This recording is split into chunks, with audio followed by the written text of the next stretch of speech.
আসসালামু আলাইকুম দর্শক। লন্ডন থেকে স্বাগত জানাচ্ছি আমি কাজী হেমায়েতুদ্দিন মিশন এবং সমসাময়িক বাংলাদেশের রাজনীতি এবং ভূরাজনীতি নিয়ে আমাদের সঙ্গে আলোচনায় আজকে অতিথি হিসাবে আছেন মনোজ দাস। আজকের এপিসোডটি চট্টগ্রাম নিয়ে, পার্বত্য চট্টগ্রাম। এটি অত্যন্ত গুরুত্বপূর্ণ এবং সংবেদনশীল বিষয়, কারণ আজ আমরা আলোচনা করব বাংলাদেশের একটি অত্যন্ত কৌশলগত অঞ্চল পার্বত্য চট্টগ্রাম নিয়ে। অনুরোধ জানিয়ে রাখি, আপনারা আপনাদের মতামত কমেন্ট করে অবশ্যই জানাবেন এবং চ্যানেল সাবস্ক্রাইব করে পাশে থাকবেন। অশান্তির পথে পার্বত্য চট্টগ্রাম। গত কয়েকদিনে ঘটেছে এবং ঘটছে অস্বাভাবিক কিছু ঘটনা।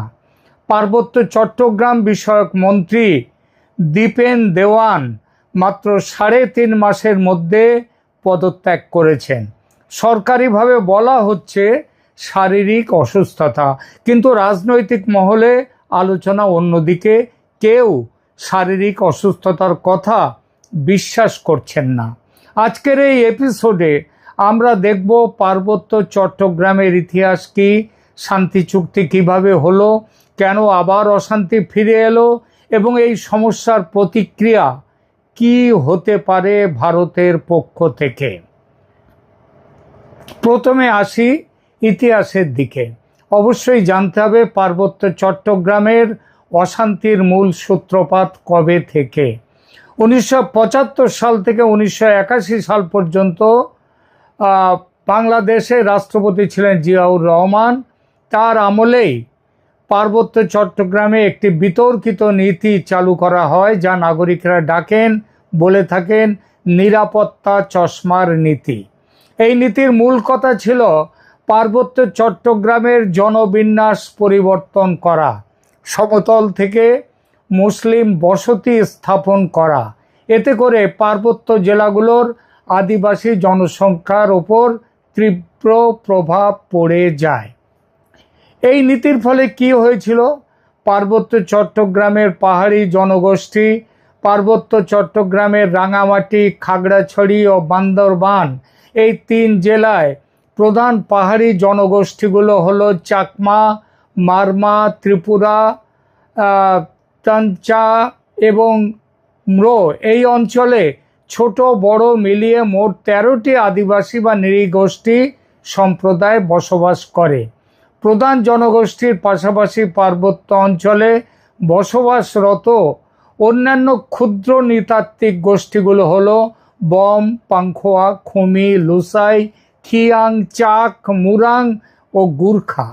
জিয়াউর রহমানের ওই নীতির ফলে এদের মধ্যে তীব্র আতঙ্ক, অসন্তোষ তৈরি হয়, কারণ তারা মনে করলেন তারা এখন নিজের দেশেই পরবাসী হয়ে পড়ছে। এই অসন্তোষ থেকে জন্ম নেয় একটি রাজনৈতিক সংগঠন, পার্বত্য চট্টগ্রাম জনসংহতি সমিতি বা সংক্ষেপে PCJSS, যাকে বলা হয় আরও সংক্ষেপে JSS। JSS গঠিত হয় 1973 সালে, কিন্তু তাদের সশস্ত্র শাখা শান্তি বাহিনী গড়ে ওঠে পরবর্তীতে। আর এই শান্তি বাহিনী রাষ্ট্রের বিরুদ্ধে সশস্ত্র সংগ্রাম শুরু করে দেয়। সংক্ষেপে বন্ধুরা, পার্বত্য চট্টগ্রামের অশান্তির মূল সূত্রপাত জিয়াউর রহমানের আমলের জনবিন্যাস পরিবর্তন নীতি থেকে। এবার আসি পরবর্তী পর্বে। 1997 সাল, তখন বাংলাদেশের প্রধানমন্ত্রী শেখ হাসিনা।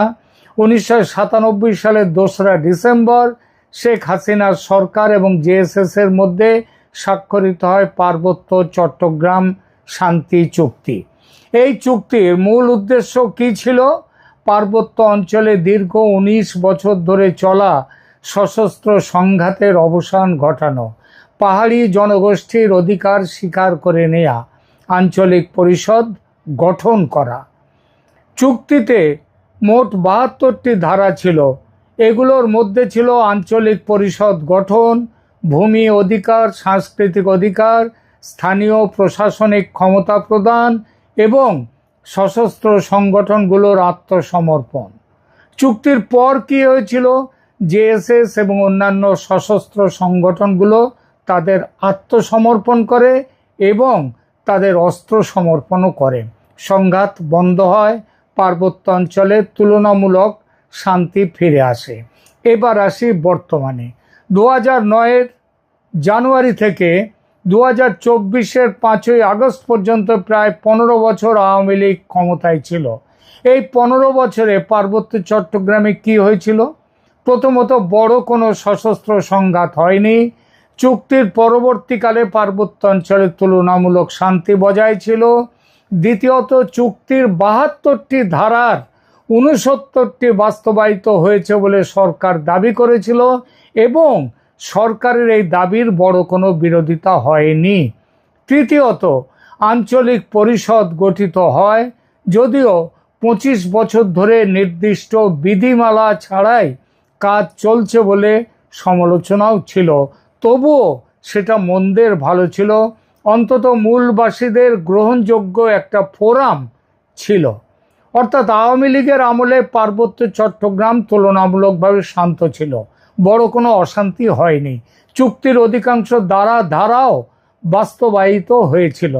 এবার আসি বর্তমান পরিস্থিতিতে।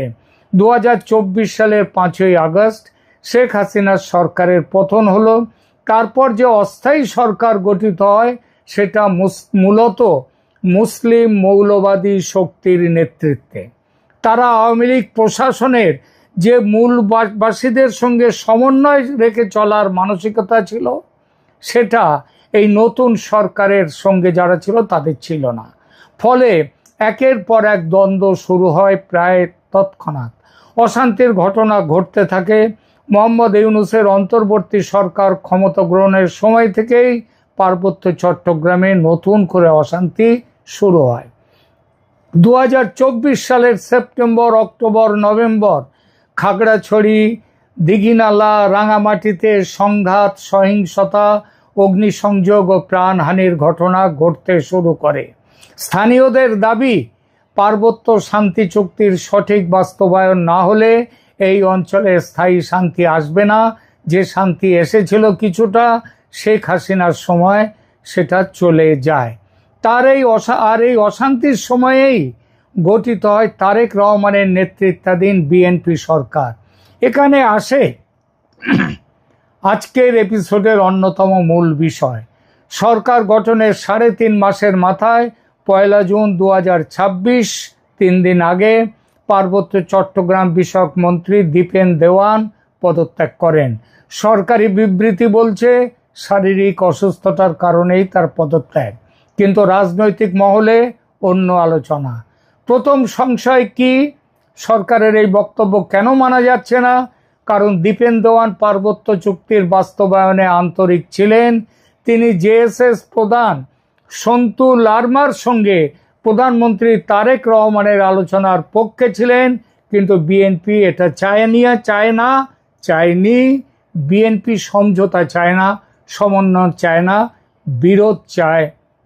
দ্বিতীয় সংশয়, রাঙামাটি জেলা পরিষদের চেয়ারম্যান পদে মনোনয়ন সুপারিশকে কেন্দ্র করে দ্বন্দ্ব। বিএনপির এক কেন্দ্রীয় নেতা প্রকাশ্যে বলেছেন দীপেন দেওয়ানের ইচ্ছার বিরুদ্ধে তার পদত্যাগপত্র আদায় করা হয়েছে। তৃতীয় সংশয়, পার্বত্য চট্টগ্রাম মন্ত্রণালয়ে অপাহাড়ি প্রতিমন্ত্রী নিয়োগের বিরুদ্ধে আন্দোলন। এটা এই প্রথম করা হলো। পার্বত্য চট্টগ্রাম চুক্তি বাস্তবায়ন আন্দোলন পক্ষ তারা দাবি করেছে অপাহাড়ি প্রতিমন্ত্রীকে প্রত্যাহার করে পাহাড়ি প্রতিমন্ত্রী নিয়োগ করতে হবে।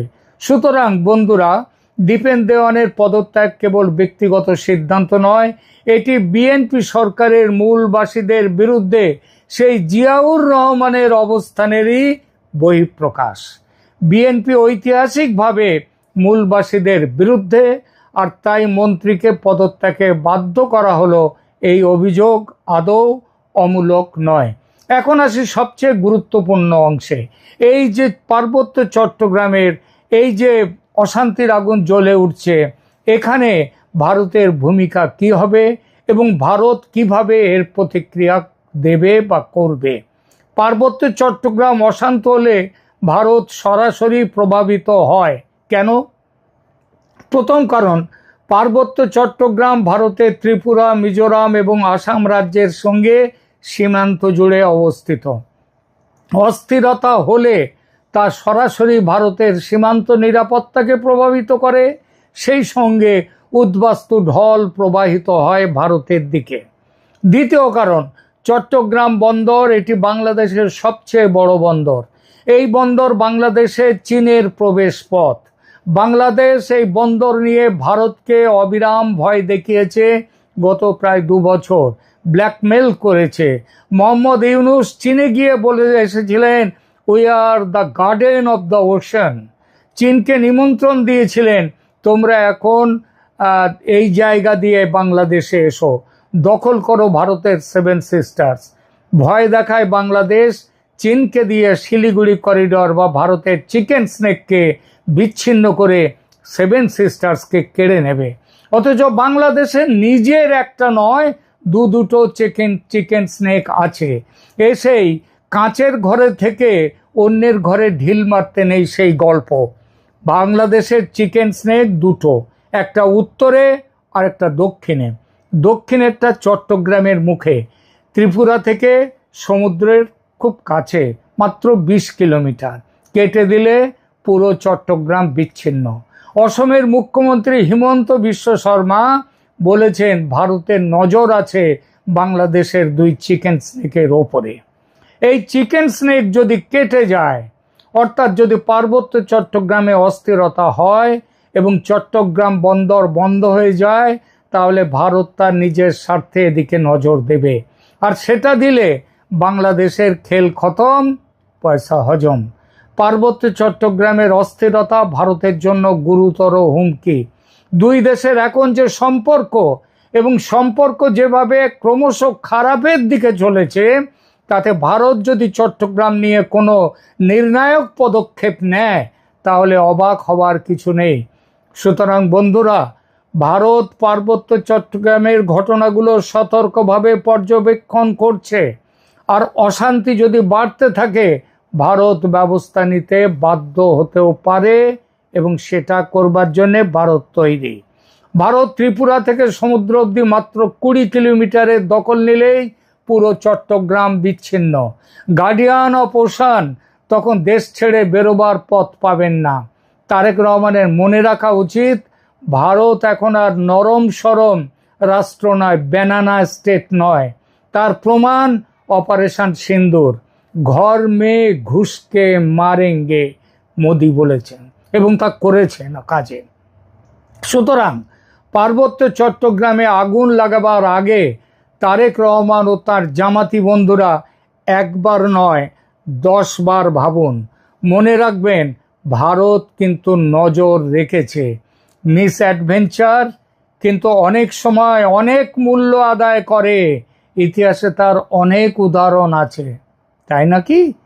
সুপ্রিয় দর্শক, সাজ্জাদ কাদিরের প্রীতি নিন, শুভেচ্ছা নিন। তারেক সরকারের পতন শুরু, তীব্র জন অসন্তোষ। আমরা আজকের ঘটনা নিয়েই আলাপটা শুরু করব। কি কি ক্ষেত্রে জন অসন্তোষ? দর্শক, মাত্র 4 মাসের মধ্যে একটা নির্বাচিত সরকার যে এতটা অজনপ্রিয় হয়ে যেতে পারে, আমরা সত্যিকার অর্থে 55 বছরের বাংলাদেশে নতুন নতুন সব ঘটনার সাক্ষী হচ্ছে। আজকে বিএনপি সরকার নির্বাচন, আমরা বলছি যে নির্বাচনের মাধ্যমে, কিন্তু এটা হচ্ছে একটা প্রহসনের নির্বাচন এবং সমঝোতা, সোজা কথা, সমঝোতা করে ক্ষমতায় আসা একটি সরকার যে এত দ্রুত অজনপ্রিয় হয়ে উঠতে পারে, সেটি এই তারেক রহমান সরকারকে না দেখলে বোঝা যায় না। যারা অবশ্য সরকারে আছেন, সরকারের সুবিধাভোগী কিংবা সরকারের সমর্থক, তাদের চোখে এগুলো পড়বে না। কিন্তু যদি আপনি একদম নিউট্রাল, নিরপেক্ষ দৃষ্টিতে দেখেন, তারা অবশ্যই বুঝতে পারবেন যে সরকার কতটা অজনপ্রিয় হয়ে উঠেছে।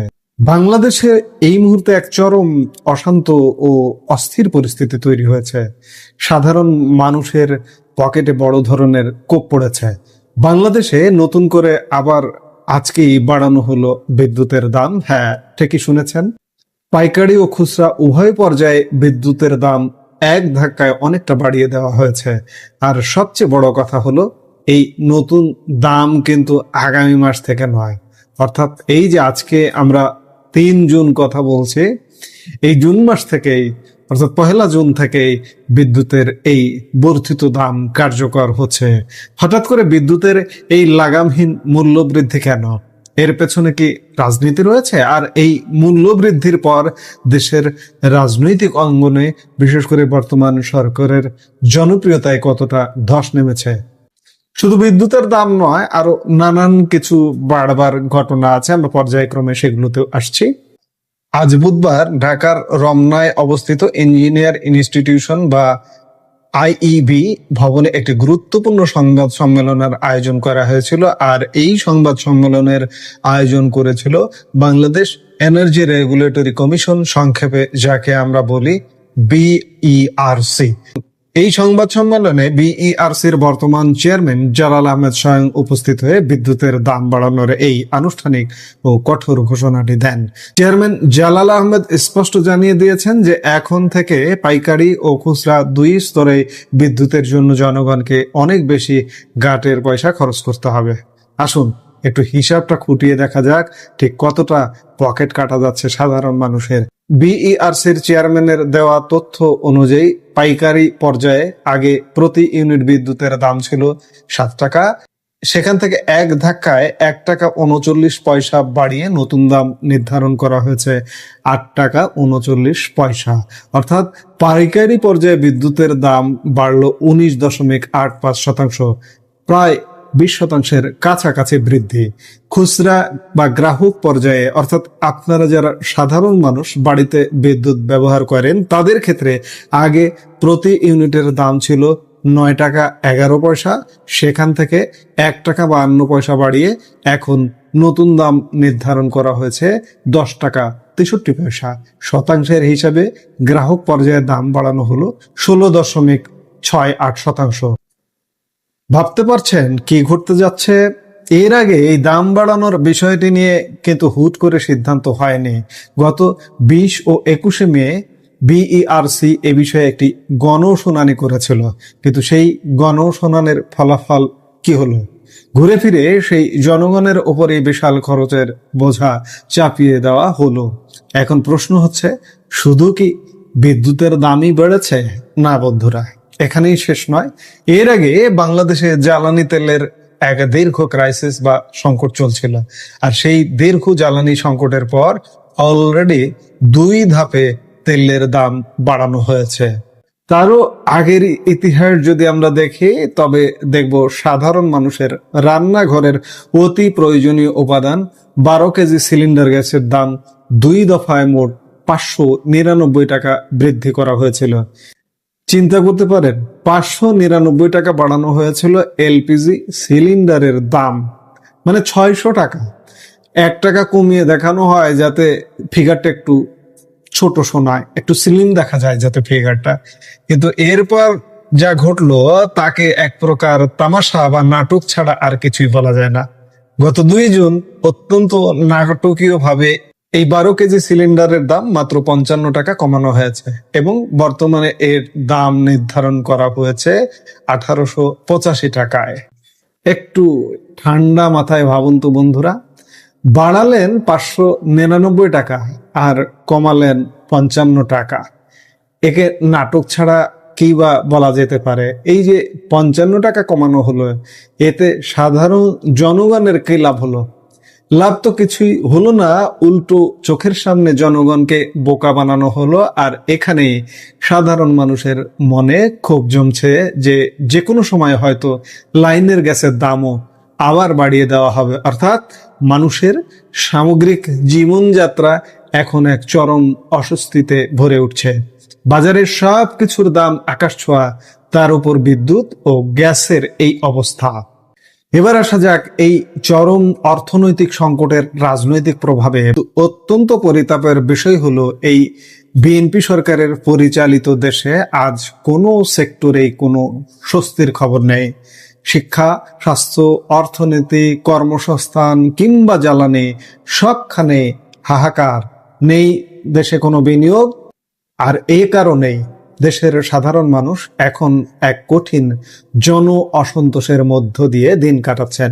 স্বাভাবিকভাবেই এই কঠিন জন অসন্তোষের মুখে পড়ে গেছে বর্তমান তারেক রহমান সরকার। আর জনগণের এই ক্ষোভ ও অসন্তোষ যে কতটা তীব্র আকার ধারণ করেছে তার জলজ্যান্ত প্রমাণ কিন্তু আমরা গতকালই হাতে নাতে পেয়ে গেছি একটি সংসদীয় এলাকা।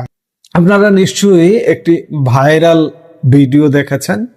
রাজনৈতিক বিশ্লেষকরা বলছেন গতকালকের একটি ঘটনা প্রমাণ করে দেয় যে বাংলাদেশে বিএনপির এখন এক করুণ অপমৃত্যু শুরু হয়ে গেছে। ঠিকই শুনেছেন, করুণ অপমৃত্যু। কি ঘটেছিল গতকাল আসুন আপনাদের বিস্তারিত জানায়। ঠাকুরগাঁ 2 আসন যা বালিয়াডাঙ্গি ও হরিপুর উপজেলা নিয়ে গঠিত, এই ঠাকুরগাঁ 2 আসনের বিএনপি দলীয় সংসদ সদস্য হলেন ডক্টর আব্দুল সালাম। গতকাল ওনাকে বরণ করে নেওয়ার জন্য একটি বিশাল গণসংবর্ধনা অনুষ্ঠানের আয়োজন করা হয়েছিল। দলীয় সংসদ সদস্য আসছেন তাই বিশাল আয়োজন করা হয়েছিল, কিন্তু সেই অনুষ্ঠানের যে ছবি এবং ভিডিও সামনে এসেছে তা দেখলে আপনি চমকে উঠবেন। দর্শক চলুন আমরা একটু দেখে নিই। আপনারা যদিও এই ভাইরাল ভিডিওটা দেখেছেন, তারপরে আমরা একটু দেখে নিই সবাই মিলে। আমাদের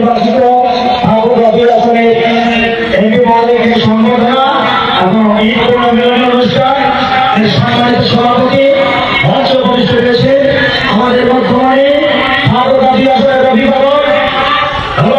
সংসদ সদস্য জনাব মোহাম্মদ ডক্টর আব্দুল সালাম মহোদয় সহ ছাত্রদল, যুবদল, কৃষক দল, শ্রমিক দল, জাতীয় দল নবনির্বাচিত ঠাকুরগাঁ আসনের এমপি মহোদয়কে সম্বর্ধনা এবং ঈদ মিলন অনুষ্ঠান।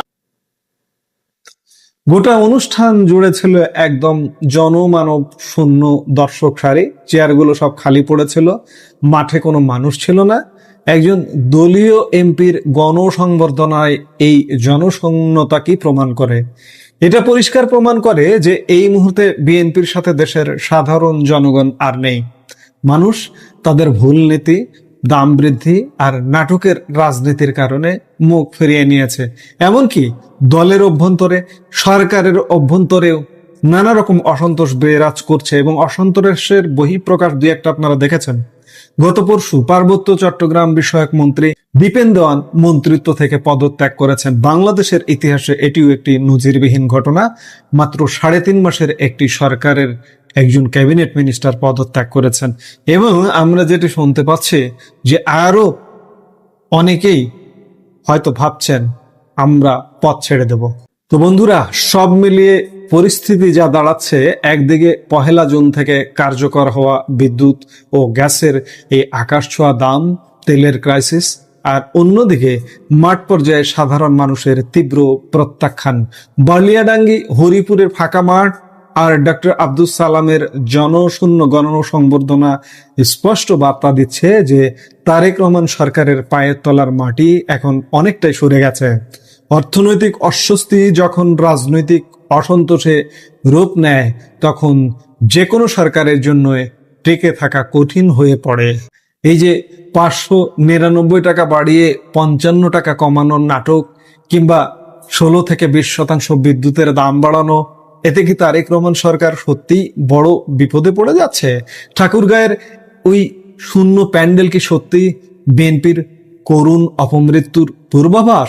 আমরা তো তাই মনে করছি। এখন দেখার বিষয় যে সামনে মানুষ এখনো সরাসরি রাস্তায় নামছে না বা নামেনি, কিন্তু অদূর ভবিষ্যতে রাস্তায় নামতে বাধ্য হবে এবং রাস্তায় যখন নামবে তখন আমি বারবার একটা কথা বলি, ক্ষমতাকে যারা পাহারা দেয় সেই পাহারাদাররাও কিন্তু থাকবে না। আমি বারবার শৃঙ্খলা বাহিনী, আইন শৃঙ্খলা বাহিনী, পুলিশ, আর্মি তো আসলে থাকার কথা না, সরকারকে পাহারা দেওয়ার কথা না, তারা রাষ্ট্রের দেশ রক্ষার দায়িত্বে, কিন্তু তারা এখনো পর্যন্ত মাঠে আছে। তারা যদি উঠে যায় কি পরিস্থিতি হবে আপনি একটু চোখ বন্ধ করে কল্পনা করুন। বিএনপি এখনো ওই যে ক্ষমতার মসনদে থাকলে অনেক কিছু বোঝা যায় না, বিএনপি টের পাচ্ছে না, টের অচিরেই পাবে। পরিস্থিতি কিন্তু সেদিকেই যাচ্ছে, আমরা দেখতে পাচ্ছি। কারণ দেশে কোনো স্বস্তির কোনো খবর নেই, বিনিয়োগ নেই, কর্মসংস্থান নেই, মানুষের আয় বৃদ্ধি নেই, আয় কমছে, মানুষ সঞ্চয় ভেঙে ভেঙে খাচ্ছে। এভাবে কতদিন? 3 মাস 4 মাস, 3 মাস 4 মাস নাই, ইউনূসের 1.5 বছর যুক্ত করতে হবে। সেটিও বিএনপির শাসন ছিল, সেটিও জামাতের শাসন ছিল। এর সঙ্গে এই যে যত মাস যুক্ত হবে এগুলো কিন্তু এক। এবং ওই যে আওয়ামী লীগ সরকারের পতনের পর থেকেই মানুষের যে অর্থনৈতিক বিপর্যয় শুরু হয়ে গেছে সেটি কিন্তু আর থামছে না। এর শেষ কোথায় আমরা নিশ্চয়ই দেখব যে সামনে কি ঘটছে। এই মুহূর্তের ভিডিও থেকে বিদায় নিতে চাইছি। সবাই ভালো থাকুন, সুস্থ থাকুন।